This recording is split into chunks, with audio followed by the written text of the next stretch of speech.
Good afternoon, Dan, and welcome to my podcast, One for the Road. I recently appeared on your podcast, Be the Best Version of Yourself, and we had a good old chat. And at the end, you told me about your story, and I thought it'd be really, really good to get you on mine and return the favour. So, how are you doing today, mate?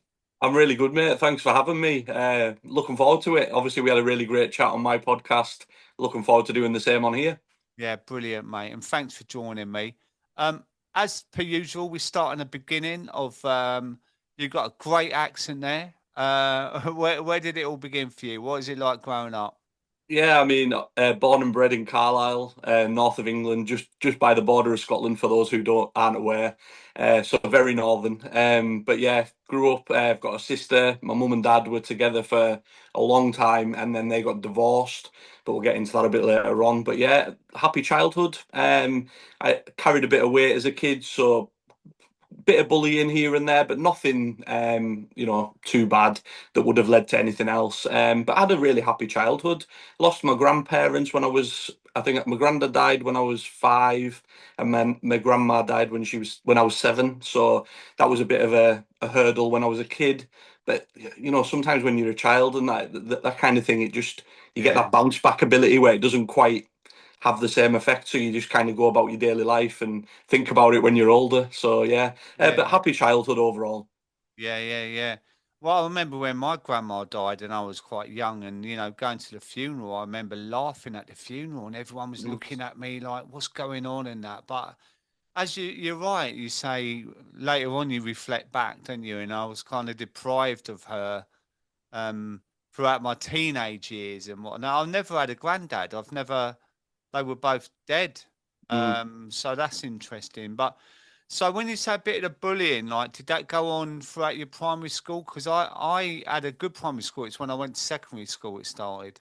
Yeah, I mean there was bits at primary school, but again, it wasn't too bad. It was a little bit worse at secondary as you get a little bit older because I think sometimes kids can be really nasty sometimes, and Mm, if you stand out from a crowd, whether that's size or hair color or mm, whatever, wearing glasses, things like that, kids often pick up on that. But luckily for me, I had a really good group of friends right through primary school and secondary school. Some of them I still speak to this day. Obviously, some of them are married and kids and things like that now. But we still meet up every 6 months or something. Well, I have a soft drink. They have a pint, and just have a bit of a chat and reminisce. But no, I was blessed to have such a great friendship group that if yeah, anyone did ever come up to me or say anything out of line, they'd be getting put back in line relatively quickly. So I was quite lucky that way. yeah. And with your mum and dad, were they drinkers growing up?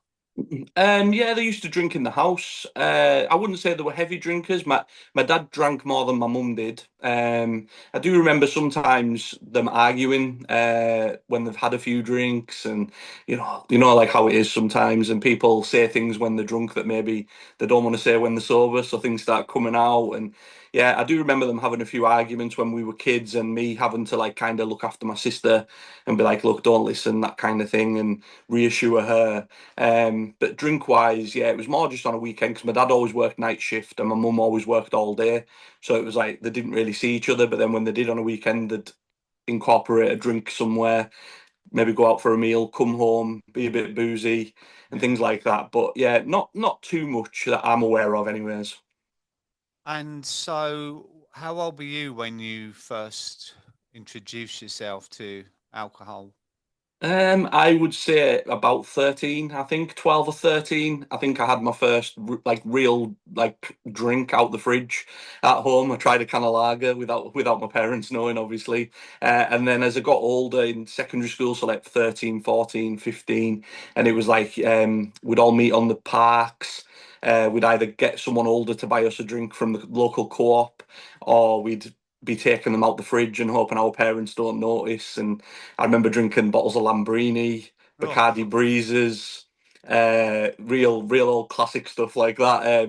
What was the side? It was that White Lightning, was it called? yeah, yeah, Yeah, stuff like that. Just anything that we could all really get our hands on, because obviously at that age, everyone else is doing it, so you want to do it, and you look back and it's not big and it's not clever, but at the time you think you're the biggest and cleverest person in the room doing it. So again, it's something that I did do probably from 13 to 16, where I would just meet my friends on the park and would be or maybe only like one bottle or something, but it'd be maybe 2 or 3 nights a week we'd be doing that.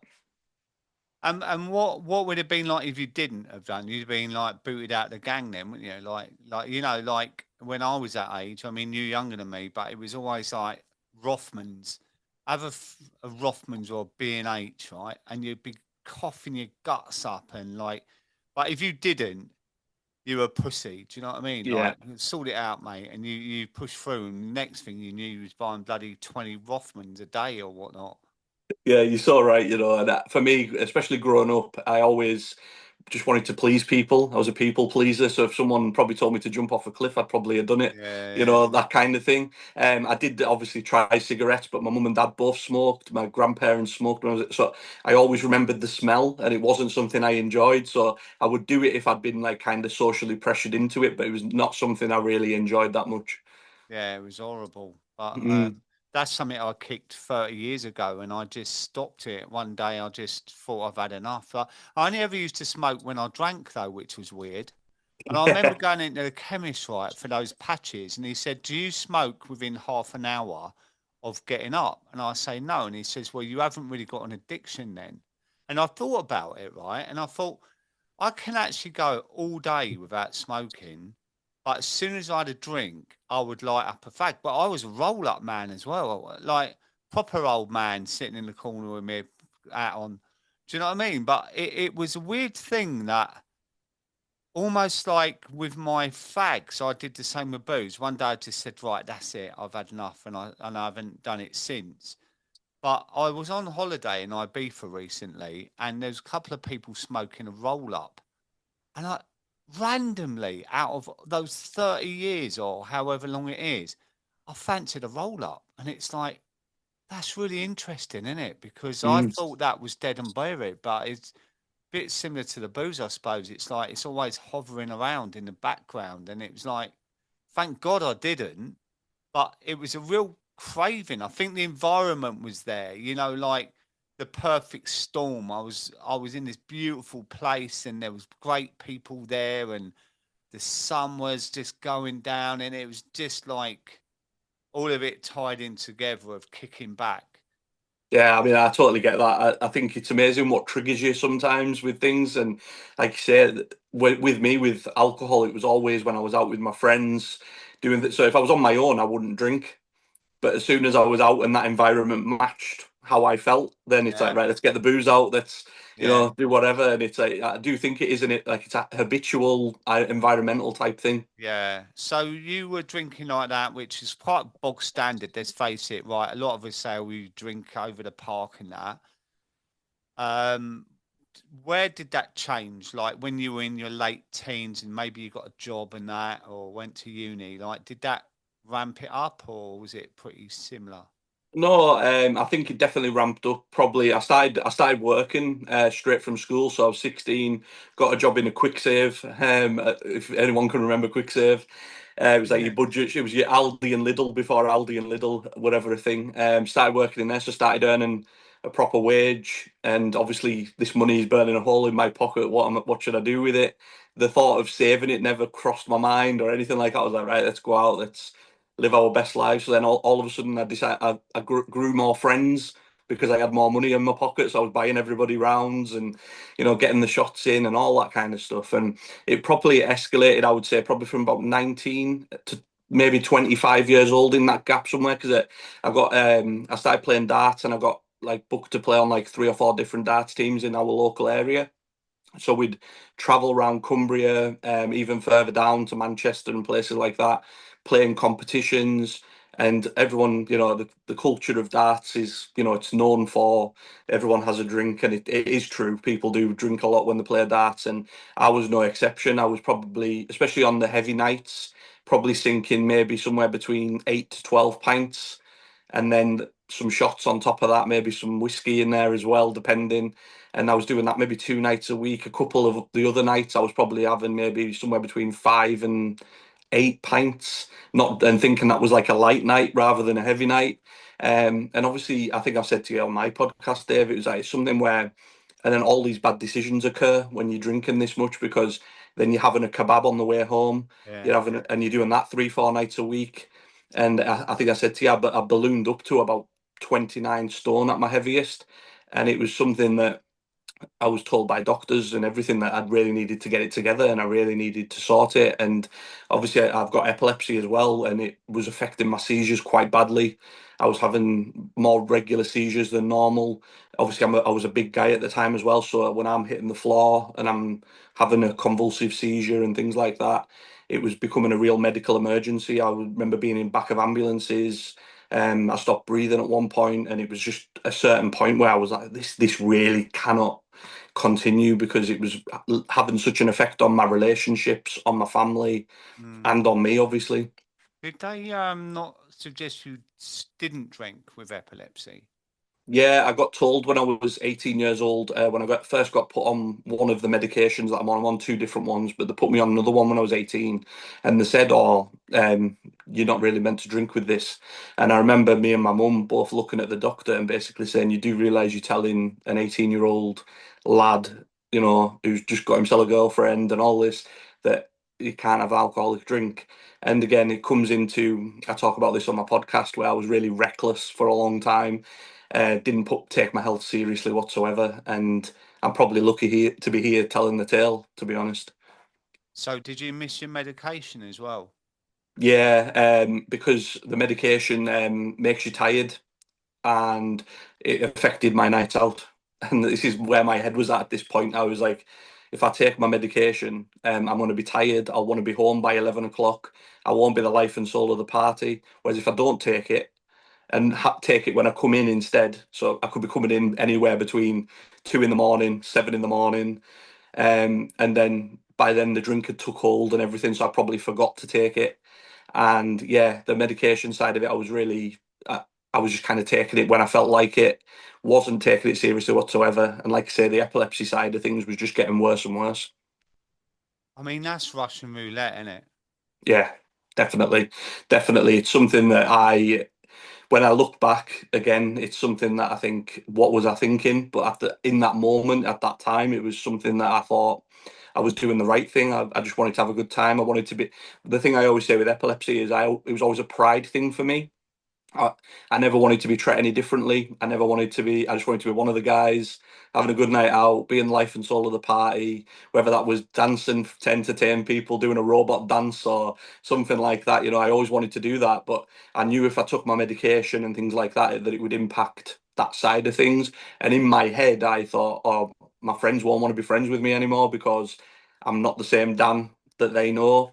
And I felt like I had like a facade to keep up. Yeah, that's the thing, isn't it? We create this persona of this party Dan, party Mm, Dave. I've often say when you go in and the doors fling open and you put your arms out and they go, yay!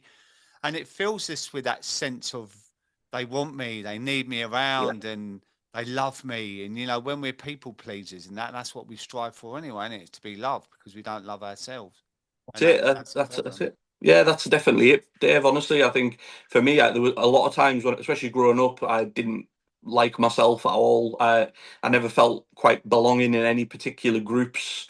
I said I had a really good group of friends that I had through school, but it was the same 3 or 4 lads. Anybody else that kind of invited me into groups off the back of that, it was like, why do they want to be friends with me? What? Like I would always be questioning it. Like I'm not interesting. I'm not fun. That kind of thing. And like I say, any chance I had to entertain them people and try and be the life and soul of the party, I would try and take it.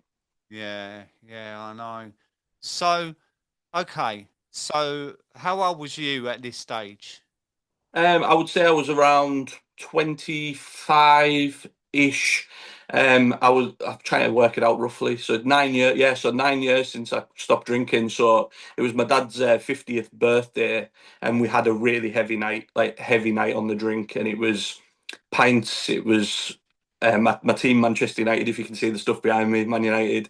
They won the FA Cup that day. Me and my dad was celebrating. Obviously, it was his birthday. We'd seen family we hadn't seen for a long time. So we got family from Manchester came up, and I was just eager to impress because I hadn't seen them for a long time. So I was like, "Oh, hey, look at me! I can drink this. I'll drink you under the table," and things like that. And it got really out of hand, really out of hand. I didn't even see midnight that night. I was that drunk. I was Yeah. paralytic drunk. I think the party started at 7, and I think I got shoved in a taxi about 10:30 and 11:15. And it was something that I was like, obviously aware of that. God, how have I got home at this time? And then the next morning, I woke up and I really didn't feel well at all. And I remember stood in the kitchen talking to my mum, and this whole side of my face went numb, and I couldn't speak. Like my mouth wouldn't move, and I just hit the floor, like head first on the tile floor, and I had a really bad seizure. My lips went blue, stopped breathing. My mum had to ring an ambulance. It was obviously I was out of it, so I don't know. But my mum said it was a very scary time. She had to shout my sister down. She rang my auntie to come round. The ambulance came, took me to hospital, and I was laying in the hospital bed and just seeing my mum in tears. And I was like, what? Like this can't go on. This isn't fair. Like, I'm being very selfish of myself, just thinking about myself. I'm not thinking about anybody else. And I remember saying to her in the hospital, I was in the A&E on the stretcher, saying, "I'm not going to drink again, Mum. I promise." And she's like, "Oh, don't make promises in the like, in that kind of heat of the moment type thing." I went, "No, no, I'm being serious. This is getting out of control. If I carry on like this, I'm not going to live much longer. Like it's going to get that bad. I'm going to have to make a decision." And from then, it was a struggle. It was a real struggle to start with, but I'm really proud that I made that decision. So you was 25. Yeah. Because quite often we say these things when we've hit a rock bottom, don't we? Like, I said it when I did the Eastbourne thing. Um, Mm, and I come back there and I double dosed on bloody antidepressants. My health, the doctor said to me, I don't know how you're still alive because your weight, I was 21 stone, but my blood pressure was sky high. My cholesterol was sky high. My weight was sky high. So it's just, and the visceral fat around all your organs. I used to put my socks on and come up and I'd be out of breath. yeah. Things like that. And yeah, after it, I still drank. Like, and I made promises then. That's it, I'm done. And the trouble is, 2 or 3 days later, you feel a bit better, and then it creeps back in. So you did well. Yeah, just quickly, Dave. Actually, I'll tell a lie there. I wasn't 25. I was 27. I got my maths wrong. Okay. 27, I was. But yeah, it's something that I think with the decision that I made, it was because I'd seen my mum so upset, and I knew the damage I was causing, and it was something that I thought, you know, I could make this promise, but I might not stick to it. But after, I would say, the first few months, I realised that it makes you realise the people that you need in your life. And for me, the people that used to be there for the party, Dan, a lot of them faded away from my life. And it's like, yeah, I wasn't invited to parties anymore because I don't drink. I wasn't invited to things, and I was like, but I was okay with it in the end. But at the start, it really hurt because I was like, so they really weren't my friends. I thought they were my friends, and it does become with a lot. It does come with a lot of realizations of these people liked that side of Dan, not the real Dan. And I imagine it was the same for you, Dave, when you obviously made these decisions as well. It's like people that like that side of you, the drinking side and stuff, that they maybe don't want to spend as much time with you as such.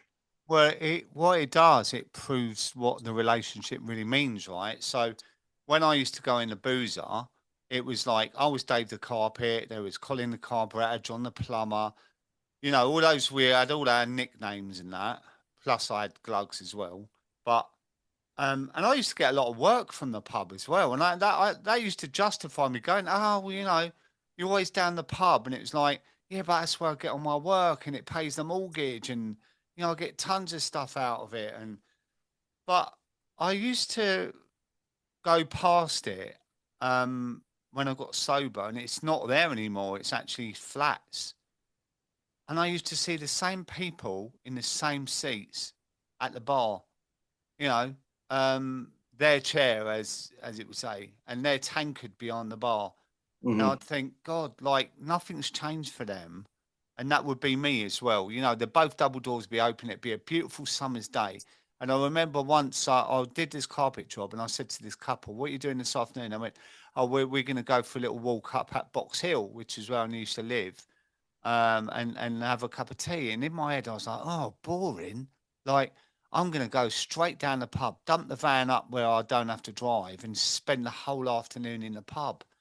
And now it's like I want to do what they were doing, going to Box Hill. Do you know what I mean? So, and I think you just align differently with people when you stop drinking, and you realise who's actually your real friend, but also who you want to be friends with as well.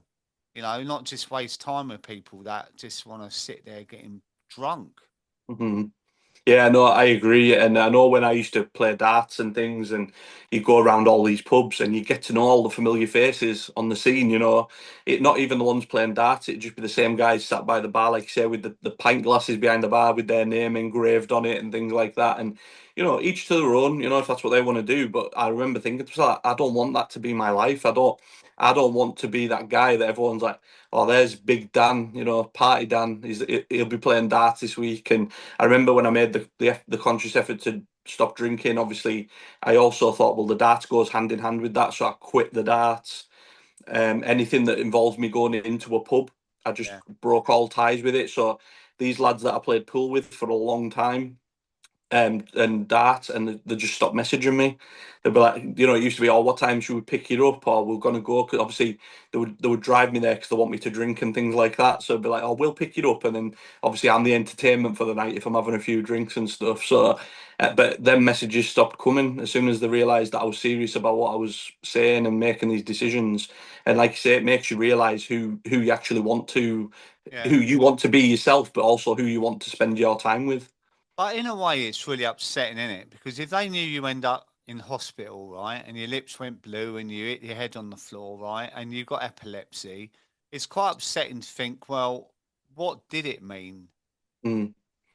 You Yeah, know, I mean, it's more than just a drinking, wasn't it? It was like, do you actually care? mm. It felt like that, and I remember at the time, like I shed a few tears over it because some of these lads were lads that I'd been at their weddings. Yeah. I'd met their families, the parents, the wives, things like that, and I really thought we were friends. And again, it's not something I'm bitter about now, but I remember at the time just being a bit like, so it all was nothing. Like it was nothing. Like, Yeah. all, you knew about my health issues, but yet you were still plowing me with drink, Mm, filling me with drink, and like, oh, let's go for a kebab on the way, all that stuff. When you knew I was struggling with my weight, mm. with my health, and it kind of hit me really hard. Where I was like, actually, they really don't care, and I cared. That was the thing. I cared about them. So for them not to feel the same way about me really hurt. Eye-opening, isn't it? So Yeah. when you stopped drinking, you come out of hospital. How did you do that? Because if you was having seizures, it was like in a danger area, wasn't it? So did you not drink from that fall, or did you taper? Like, how did you do it? I just done it cold turkey from there. That morning, I remember coming home, massive lump on my head here. It was like I say, I was in a lot of pain anyways from the seizure, which anyone who's got epilepsy or knows anyone, it's always the aftermath. It's not the actual seizure, it's all the bumps and bruises afterwards and things like that. But yeah, from there it was tough. It was really tough. Them first few months, every time there was a football game on, I was like, down the pub? No, no, no, let's not go down the pub. And then it was like, right, pool night would be like a Wednesday night, darts would be Monday, Sunday, Monday, Thursday, Friday. All them nights, I'm like, oh, I should be in the pub. So I had to try and rewire my brain. And I was like, right, what should I do on these nights instead? And this is where my family was so helpful. So they'd be like, right, so Sunday we would go out for Sunday lunch instead, go for a nice walk in the countryside and do something else to take my mind off it. Monday, I would go round to my dad's house and we'd do something. uh, like Wednesday, I'd spend it with my sister, and then I'd be with my friends on a Thursday, and just trying to take away that association and think Sunday night isn't darts night and 12 pints. Sunday night is Sunday lunch out and a walk in the countryside instead, and Mm. trying to wire it. But it was tough. It was really tough. And like I say, you went to a pub for Sunday lunch, and I was just on Pepsi Max. And I remember that don't think it was the first time, but maybe like a few weeks after I'd quit, and I seen a guy saying, he's like, "Oh, hi Dan, you still playing darts?" And all I was like, "No, no, I've stopped." And he's like, "Oh, why you were really good in that?" And we always had a good laugh. And I was like, "Yeah, but the drink didn't agree with me." I was like, "I've had to make some real decisions." And he actually said to me, "He's like, I really respect your decision. I'll give you a message." He never messaged me, but I said I appreciate that he said that he respected my decision because I think it's only really recently where people who don't drink don't get frowned upon as much. I think for a long time, if someone went into a pub of age drinking wise, and they'd be like, "Oh, could I have a soft drink?" You'd see people like look at you Yeah. like what's going on here? Why is he having an orange juice? Why is he having a Diet Coke or whatever? And I think it's only recently, obviously, we've become quite accepting of people who are teetotal and things like that. 100%, mate. I remember I used to go in the All Bar One in Northcote Road, and I saw a couple that had a pot of tea for two. Yeah. It's like, why are you in here having tea? This is where you drink, Hmm. you know. But no, I love a pot of tea in a pub.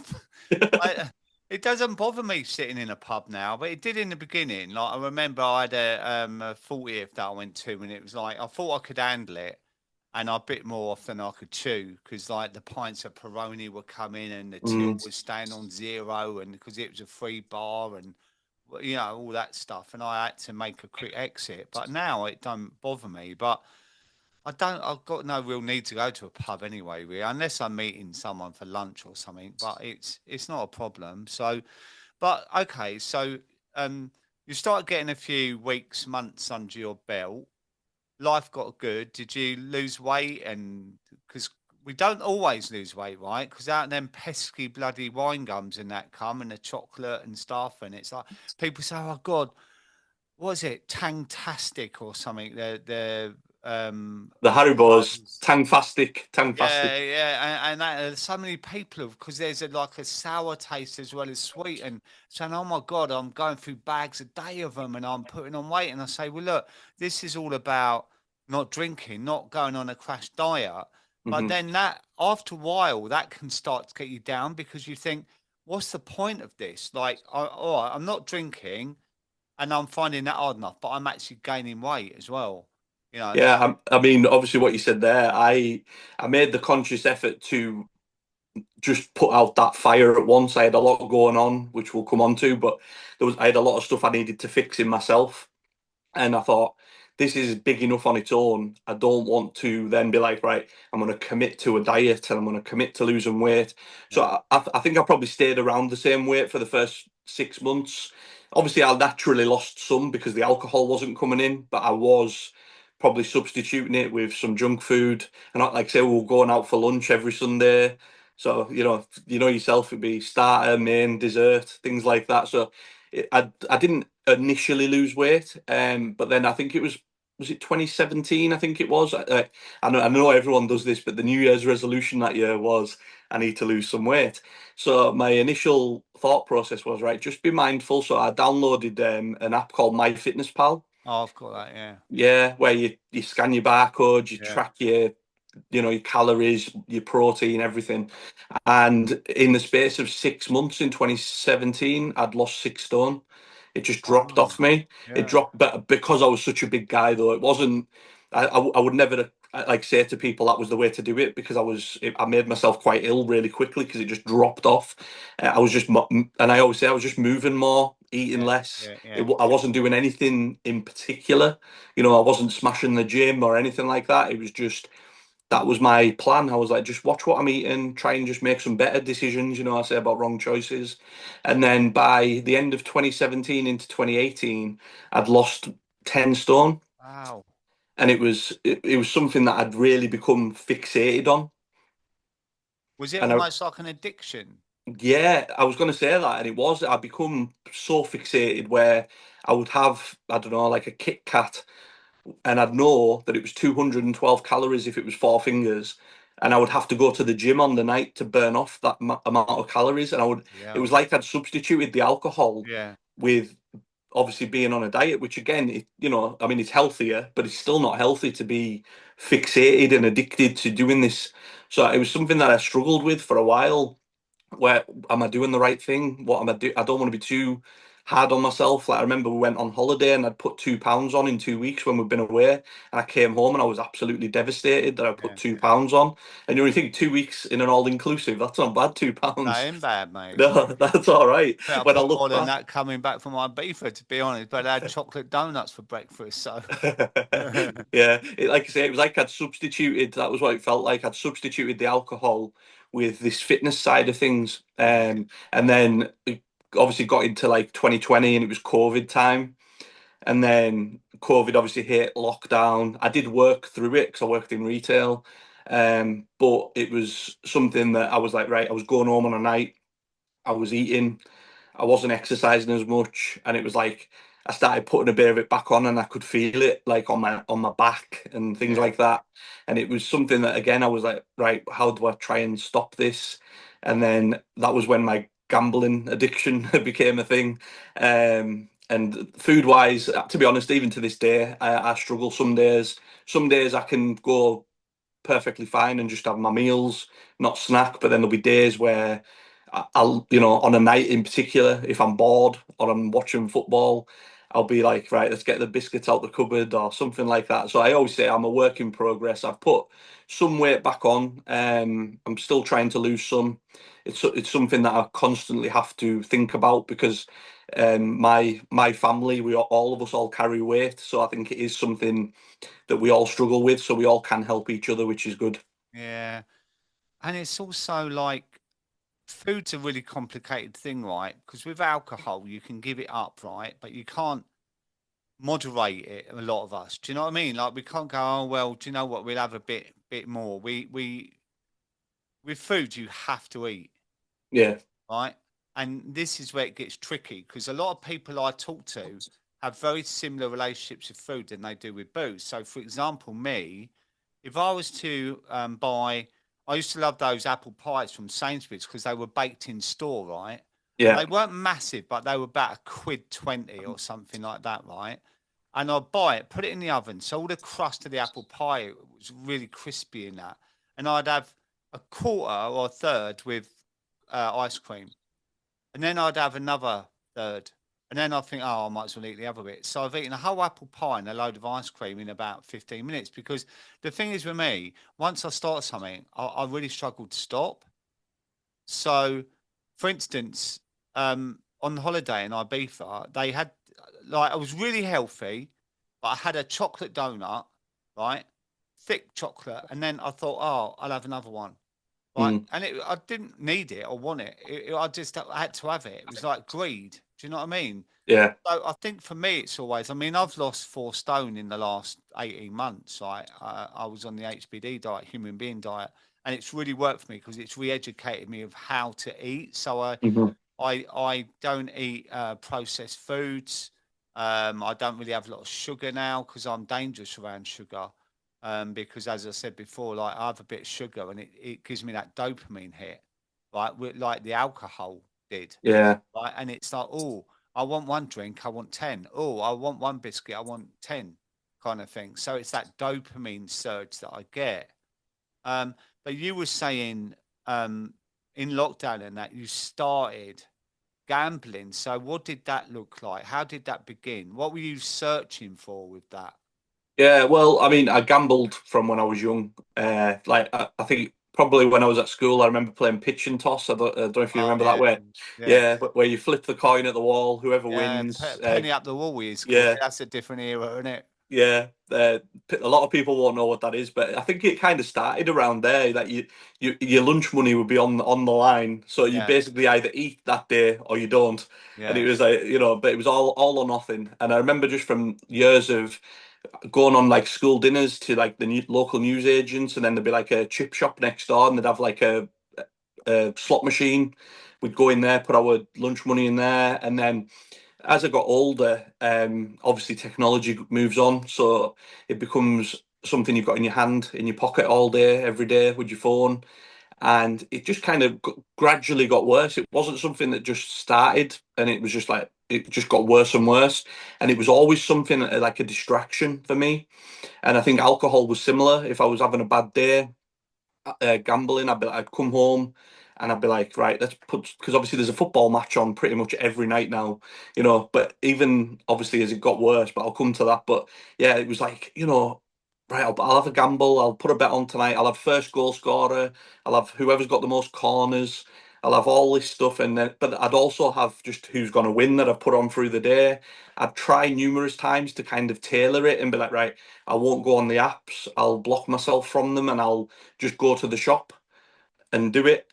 But in the end, the shops then get the machines in where you can just do it on the machine. So you think I may as well just stay at home and do it on my phone.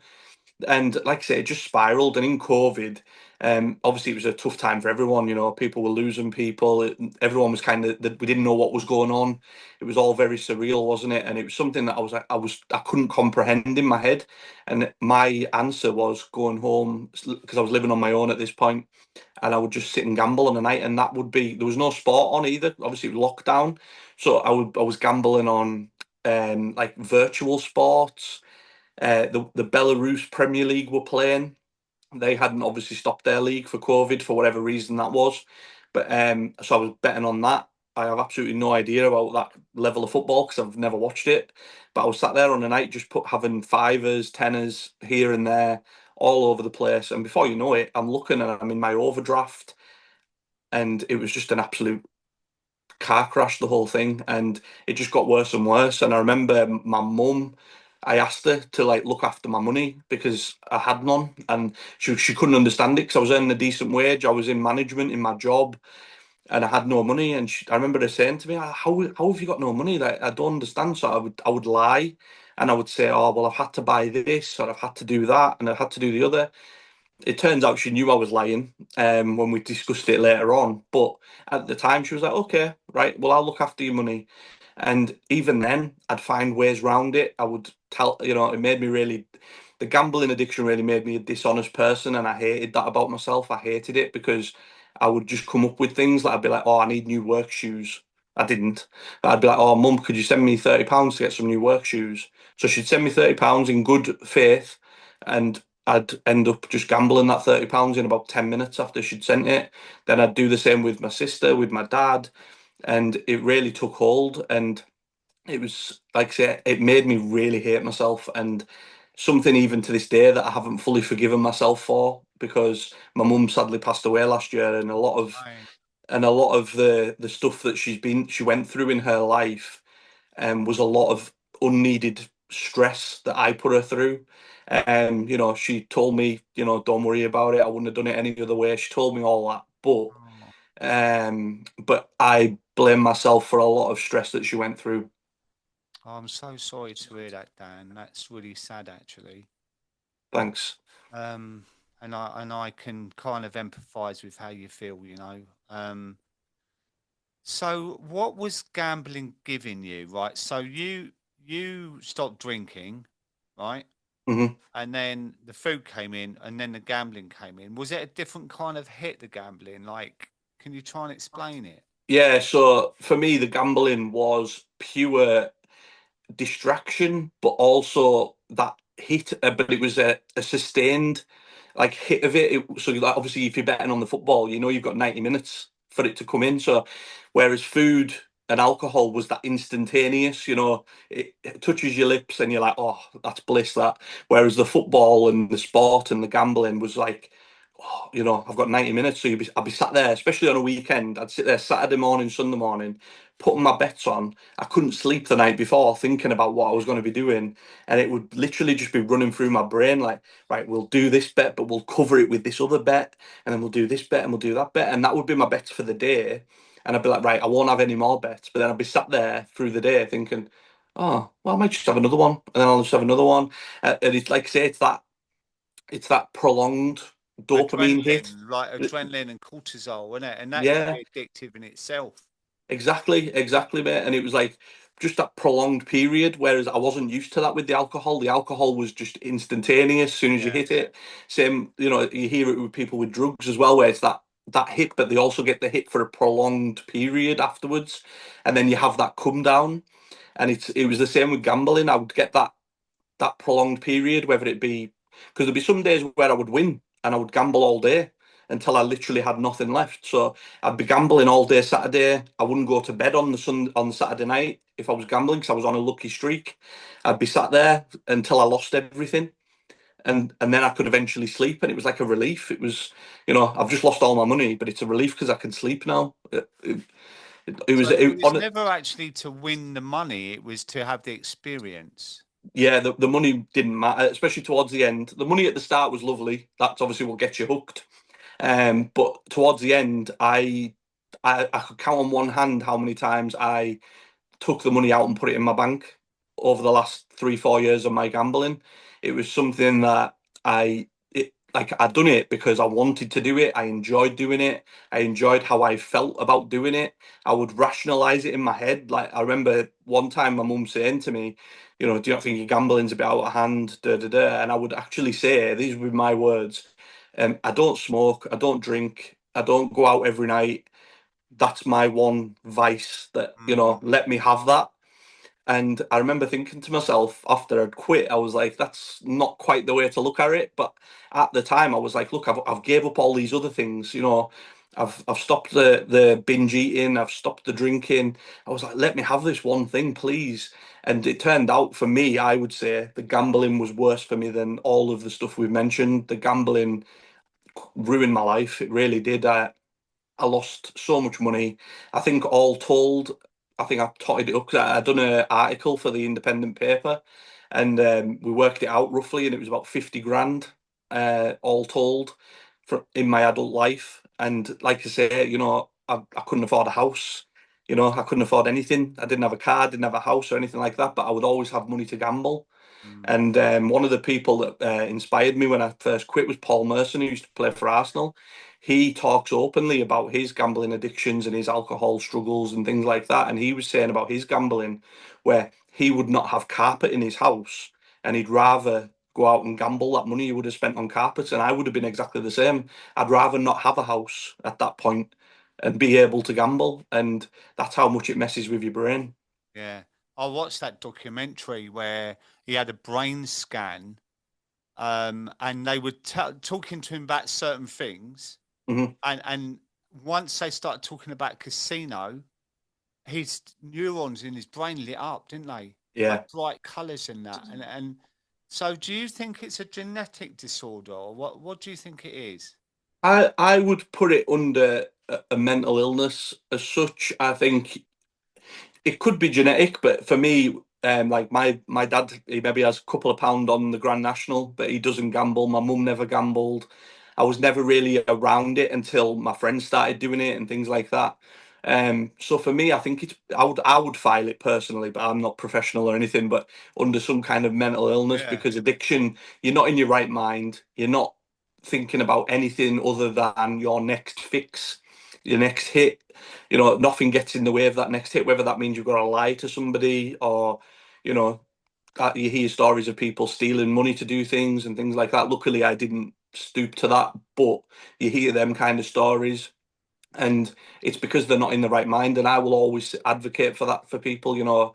People can quickly jump on people for addictions and issues that they've faced and things like that without knowing the facts. There was a guy in Carlisle recently, it was in the paper. He'd stole a car to fund his gambling addiction.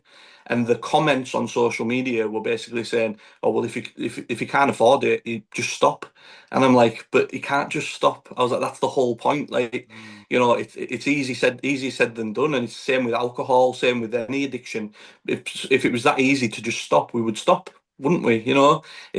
It's something where your brain isn't functioning at the right capacity and you are just thinking about that next hit, that next drink, that next bet, whatever it is. And it's something that, again, there's not a lot of awareness around addiction as such because people show it every day in ignorance sometimes where they don't understand. Like, say, them comments really upset me when I seen them on Facebook because I was like, oh, not that I done that, but I could empathize a little bit with his situation with the gambling side of things. And I'm not condoning that by any stretch. Like, you shouldn't be doing anything like that. But I thought to myself, and that was because I've been through it, where he probably wasn't in his right mind. yeah, I And get that. it got brought up in the court case about him not being in his right mind and stuff. Yeah, and I suppose really. in alcohol addiction as well. I look at that as a mental illness because people say, well, why don't you just stop? Or, and bless people that don't understand because I often relate it to gambling, right? Because I've never gambled. Hmm. It's never had a part in my life at all.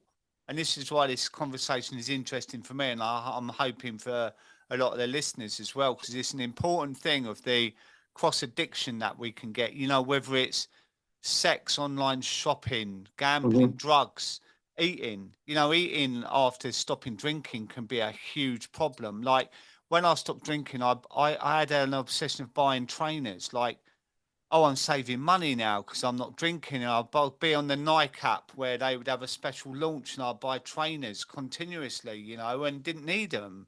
But Hmm. it gave me a dopamine hit from looking for them. Right. So researching them, looking at what color, what type and whatnot. So ordering them to waiting for the delivery. And once they got there, I had that sort of dip of, oh, right, Yeah. and then that would feed my next search for the next pair of trainers, and it was something that was missing in my life. And I think what it was, I wasn't content as me, like Hmm. just being me, just sitting with me. I was always looking something, and part of that I think is because I've had it all my life, Dan.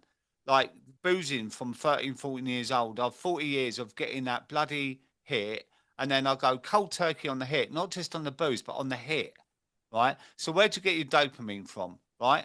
Could be risky behavior. It could be overeating stuff when you know you shouldn't. It could be being tricky in a relationship. It could be gambling. Could be Hmm. drugs. It could be sex. It could be all these things, right? And I find with all of it, it's about being okay with yourself. Just sitting and being is when you've kind of, well, I say cracked it because it never ends self development, but where you can regulate your nervous system enough to think, do you know what? Oh, I've been on a right ride with all this stuff now, and I can calm down, and it's like that gentle heartbeat on the scan, rather than these wild up and downs of shit. I've got £100 on the roulette table. I can gamble that and win £500, but then you lose that, and then it's a big high from putting it on, and then the big low losing it, and or Yeah. big binge up at the pub with your mates and your cards over the over the counter, like, oh, fucking, I'll worry about it tomorrow. And then you wake up and you see your bloody app, and it's like, I don't even remember going there. Let's spend in 120 quid on a round, and it's Yeah. like, Jesus Christ, I'm skint this week now, and I can't even go to the pub.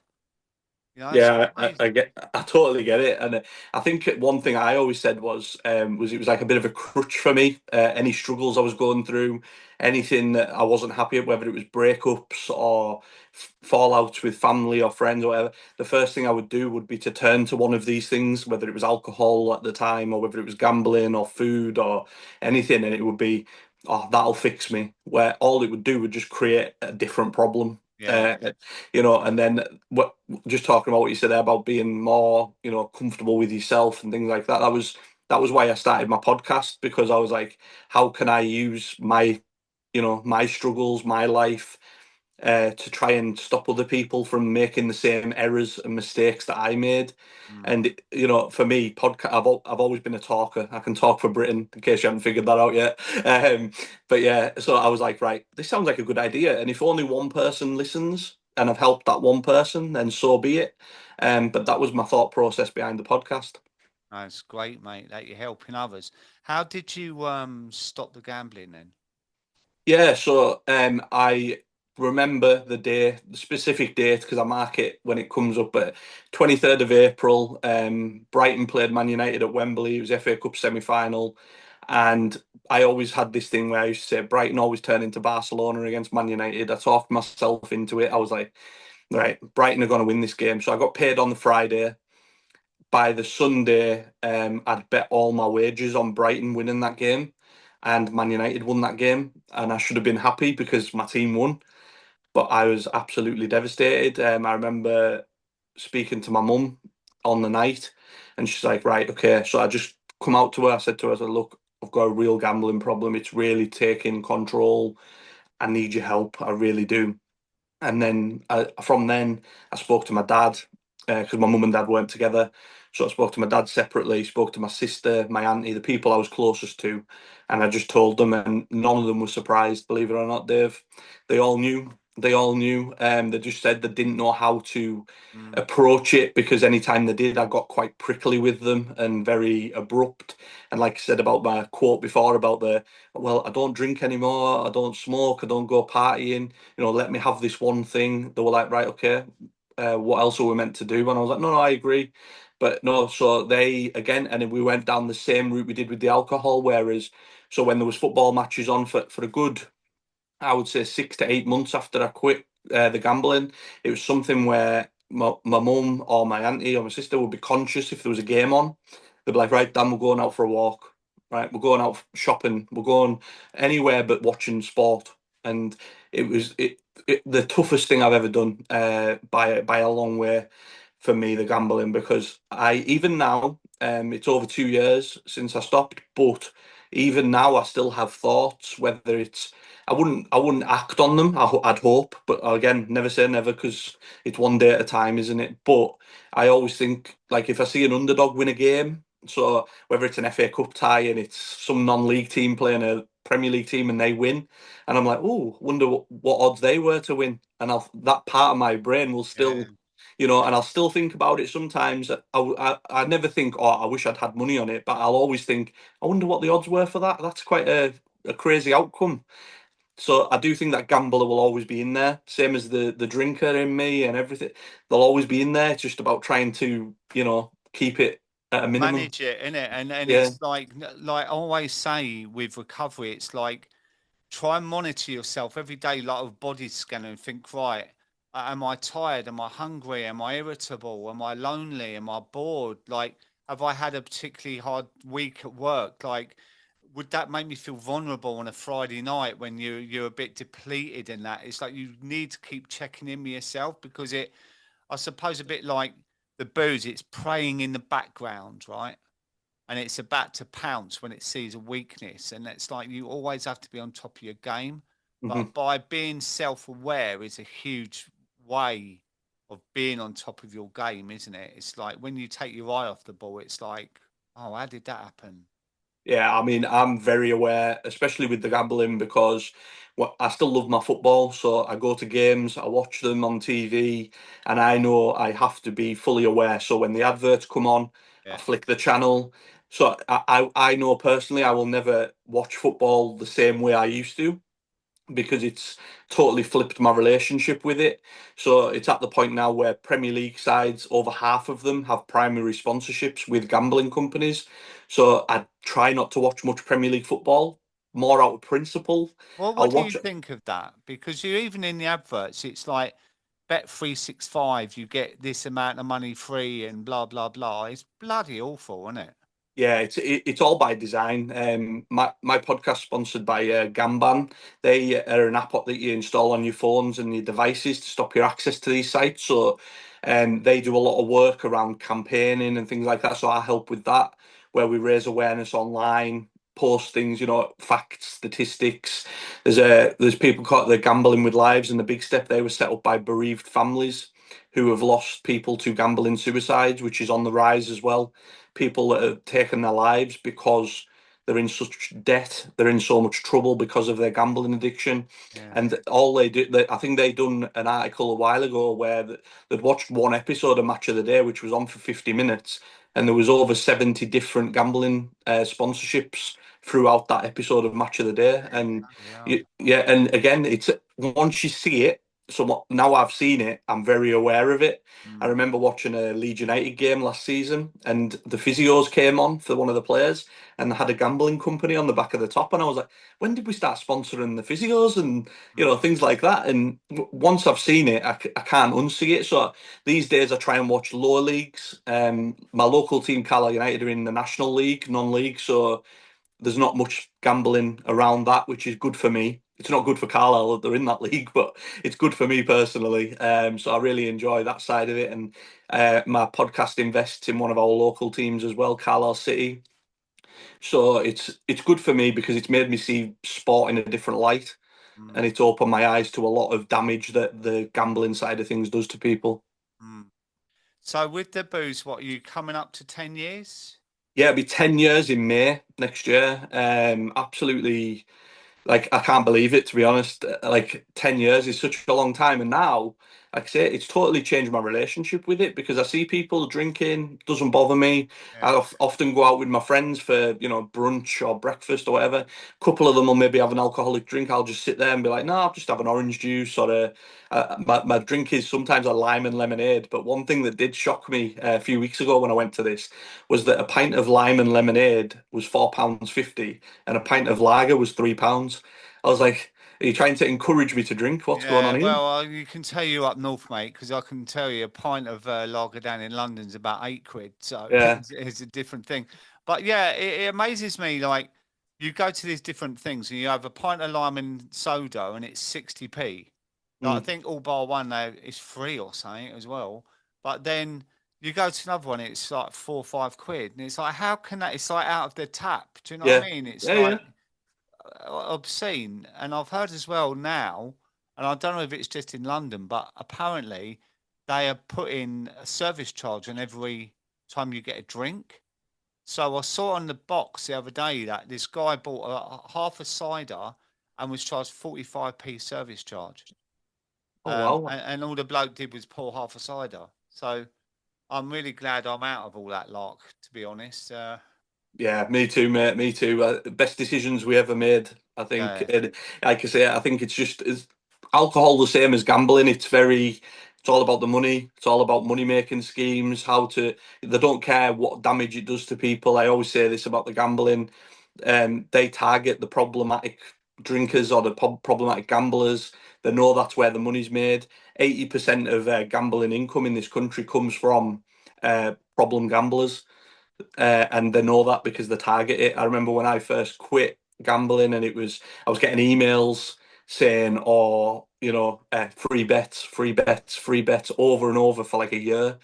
And it wasn't until maybe the last 6 months I've stopped getting them. So they've stopped targeting me now because they know they can't get me. So I wonder who else they're targeting instead. And I think alcohol's the same. They know who likes a drink. You'll get emails saying that there's offers on here and there and things like that. And it just doesn't sit right with me because it feels like it's all designed that way. it is. I mean, I was talking on the Big Drink Week thing, and I do on my one as well. Anna Donahue, and she was saying that she used to work in marketing, and they were targeting at teenage girls with like the Alka Pops and whatnot, Yeah. right? And then they were discussing of how they can then get them onto their gins and the higher content. So that's when they come out with the coloured gins, like the Mm. orange and the blue gins and whatnot. Um, and it was all planned. Like now we got them hooked on this, we need to get them hooked on that. It's absolutely vile, isn't it? When you think of it. It's sickening. It's sickening. I always say with the gambling, it's like you watch these adverts and it shows you these guys celebrating the wins and everything's in big, bright colours, bright letters. And then at the end, it'll be a little thing in the corner saying, "When the fun stops, stop" at the end. But by the time you've seen that, you've already seen them winning and having a Yeah, great time. yeah, it's And it's planted like, the seed. uh, Yeah. and they've only put that there because legally they have Yeah. to. It's like the Um, drink aware label on the bottle, isn't yeah. it? Like drink responsibly, right? So I'll tell you what, I'm going to give you a highly addictive, toxic, poisonous drug, but it's up to you whether you get addicted. And if you do, it's your fault. Yeah, exactly. We don't have any involvement once it becomes an issue. I remember when my gambling become like public knowledge, and I went to my local paper, and I was on ITV News, and ITV reached out to the gambling companies and things, and their reply was, "Well, we follow the guidelines, we follow the laws, and there's nothing more we can do." And you're like, yeah, because the laws aren't fit for purpose. That's the problem. Yeah. There's so many loopholes. I've just done a podcast recently with a woman called Jackie Alden. She campaigns like amazingly well. She's been in Westminster. She's been on with Andy Burnham on Manchester Radio, and she's trying to get some of the laws rewritten. It's hard because obviously a lot of these companies aren't budging, so she's got a lot of work to do. But it is a work in progress, and they are trying to get the laws rewritten because the last time they were written was 2005, and that was before the iPhone. before everything was in your hand, in your pocket. So the laws are very outdated, and there's a lot of ways and loopholes around them and things. So they do need changing. It's just whether they can be changed. Yeah, I remember on that Paul Merson documentary, he said having an iPhone in his pocket is like having an online casino 24 hours a day. So I think he just got an old Nokia burner phone or something like that, just with no internet and that. And you can understand why as well, can't you? Yeah, well, it's all about protecting yourself, isn't Yeah, it? Like what he's done there is exactly what I was saying, where I flick the adverts off when I'm watching football and stuff. yeah, You're just protecting your peace, you're yeah, protecting your brain because you don't know, if you're having a bad day. Like you yeah, said earlier, when I lost my mum last year, one of my main concerns was that I was going to revert back to some old ways because in the past that would have been what I would have done. I'd yeah, have turned to gambling, I'd have turned to drink, yeah, I'd have turned to food, I'd have turned to something. Luckily for me, I've had really good support since my mum passed away, and I haven't reverted back, which I'm happy about. yeah. Well done. But again, it's something that I'm very aware of, and like you mentioned earlier, self-awareness. You've got to be on the top of your game pretty much every day, whether when it comes to these things, because it can always slip through the net. It's always at the back of your mind, pushing on the back of your brain, just saying, Yeah, "I'm still here, I'm still yeah, yeah, here." yeah, yeah. And with the Deliveroo apps and all that, like you can be like, oh, in the old days it'd be, oh, well, the office shut now. Now you can get Yeah. it all the time, So And those apps as well, mate, they're guilty of these kinds of advertising things as well, where it's like, oh, if you shop with us twice, you get a third offer when you go a third time. So if you buy 3 bottles of vodka one day, 2 bottles of vodka the next, and you might get a free bottle the day after or yeah, something like yeah. that. And it's like they're designed to get you buying things that Hooked aren't good in. for you. We all have a bargain, don't we? Like Exactly. the hoarding outside the Sainsbury's up the road from me is like, um, buy 6 bottles of wine, get 25% off. So you think, I'll get a free bottle of wine out of it. Do you know what I Yeah. mean? And anyway, mate, I suppose we could talk about this forever, but look, congratulations on your sobriety, and I'm really pleased that you've sorted the gambling out as well. It's all a Thank work you. in progress, isn't it? All of it, the Yeah. food and the bloody living life, as stressful it is and whatnot. Yeah, I, definitely. so keep on going. Thank you so much for joining me, mate. You've been a great guest, and I'm sure a lot of people will get a lot from this episode. So thank you so much. Thanks for having me, mate. Thank you.